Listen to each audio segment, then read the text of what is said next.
The source just puts it out there with this brutal clarity. Anger is insecurity set on fire.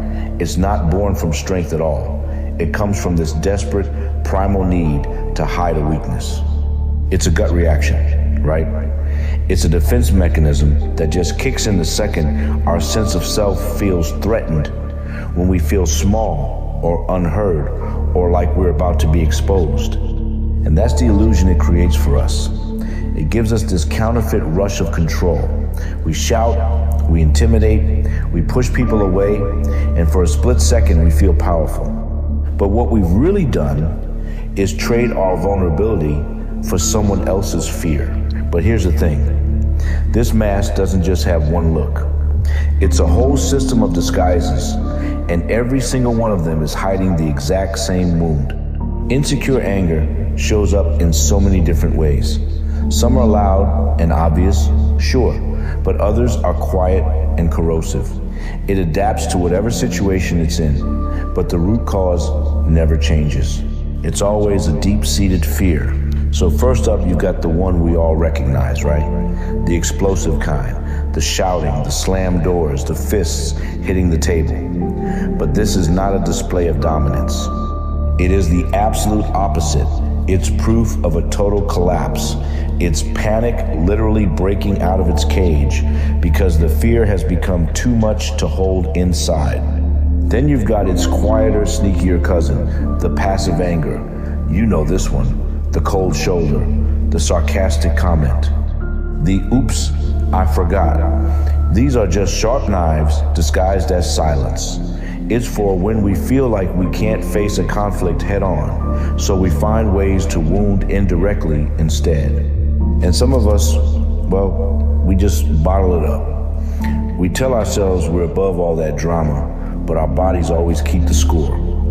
That tension in your shoulders, the headaches, that is the slow burning fire of suppressed anger, and it is consuming you from the inside out.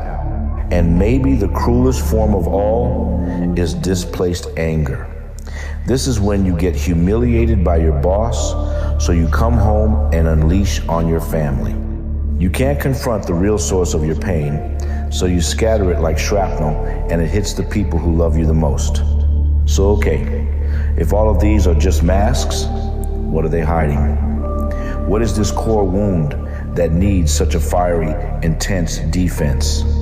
And this is the whole point. Anger doesn't reveal strength. It reveals fragility. The person who rages isn't strong. They are terrified of being seen as weak. The person who snaps isn't powerful. They are drowning in their own feeling of failure. Let's just make this personal for a second. You rage because you are afraid. You rage because you feel small.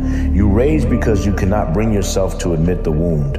That deep down fear that you're unworthy, that you're inadequate, or that you're about to be abandoned. And this is what creates that devastating feedback loop. The insecurity sparks an outburst of anger, but the shame and the guilt that come after, well, they only deepen that original insecurity, which then demands an even bigger display of anger the next time. It's a prison that just keeps reinforcing its own walls. So what's the real cost of wearing this armor all the time? What's the price we end up paying for protecting ourselves with fire? The victory is always hollow. You might win the argument, sure. You might get people to do what you want. You might even clear the room, but you haven't earned respect. You've just manufactured fear.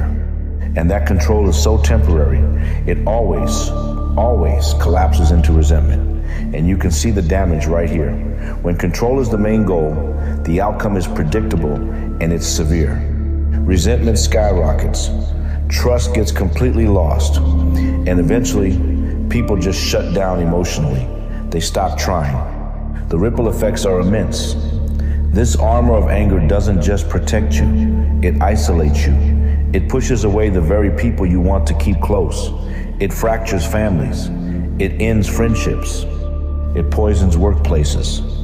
And in the end, it just leaves you alone with your fire. If something in this story reached you, stay close. There's more beneath the surface. If this spoke to you, please like and subscribe to The Root Within.